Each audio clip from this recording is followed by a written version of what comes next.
നക്ഷത്ര ദീപങ്ങളാലും കരോൾ ഗാനങ്ങളാലും മുഖരിതമായ ഒരു ക്രിസ്മസ് കാലം കൂടി നമുക്കായി വന്നണയുകയാണല്ലോ. സന്തോഷത്തിൻ്റെയും സമാധാനത്തിൻ്റെയും ശാന്തിയുടെയും സന്ദേശം പകർന്നുകൊണ്ട് വൈവിധ്യമാർന്ന ചടങ്ങുകളിലൂടെ ക്രിസ്മസ് കാലം ആഘോഷിക്കുകയാണ് ലോകജനത. ക്രിസ്മസ് എന്നാൽ ചരിത്രത്തിൽ നിറഞ്ഞു നിൽക്കുന്നവനും ചരിത്രത്തെ മാറ്റിമറിച്ചവനും നസ്രത്തിലെ യേശു ക്രിസ്തുവിൻ്റെ ജനനരേഖയാണ്. ക്രിസ്മസ് എന്ന് കേൾക്കുമ്പോൾ നമുക്ക് ഓർമ്മ വരുന്നത് ലൂക്കായുടെ സുവിശേഷം 2-ാം അധ്യായം 14-ാം വാക്യമാണ്. അത്യുന്നതങ്ങളിൽ ദൈവത്തിന് മഹത്വം, ഭൂമിയിൽ ദൈവകൃപ ലഭിച്ചവൾക്ക് സമാധാനം.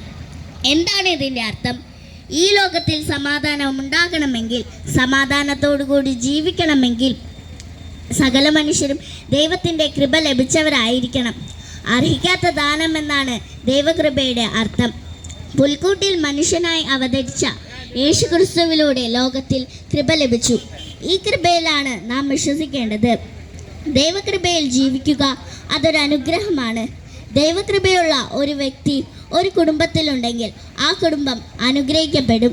ഗബ്രിയേൽ ദൂതൻ പരിശുദ്ധ കന്യാമറിയത്തോട് പറഞ്ഞു, ദൈവകൃപ നിറഞ്ഞവളെ സ്വസ്തി, കർത്താവ് നിന്നോടുകൂടെ. ദൂതൻ്റെ വാക്ക് കേട്ട് മറിയം ആശ്ചര്യപ്പെട്ടു. അതിനുശേഷം മറിയം ഗബ്രിയേൽ ദൂതനോട് പറയുന്നുണ്ട്, ഇതാ കർത്താവിൻ്റെ ദാസി, നിന്റെ വചനം പോലെ എന്നിൽ നിറവേറട്ടെ. നിനക്ക് കൃപ ലഭിച്ചിരിക്കുന്നു എന്ന മാലാഖയുടെ വാക്ക് കേട്ടപ്പോൾ മറിയം തന്നെ താഴ്ത്തി എളിമയോടുകൂടി ദൈവത്തിന് സമർപ്പിച്ചു.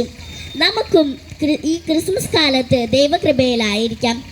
ഇതാ കർത്താവിൻ്റെ ദാസി എന്ന് മറിയം പറഞ്ഞ പോലെ നമുക്കും നമ്മെ തന്നെ താഴ്ത്തി എളിമയോടുകൂടി ജീവിക്കാൻ പരിശ്രമിക്കാം. എല്ലാവർക്കും ക്രിസ്മസ് ആശംസകൾ നേരുന്നു. Happy Christmas.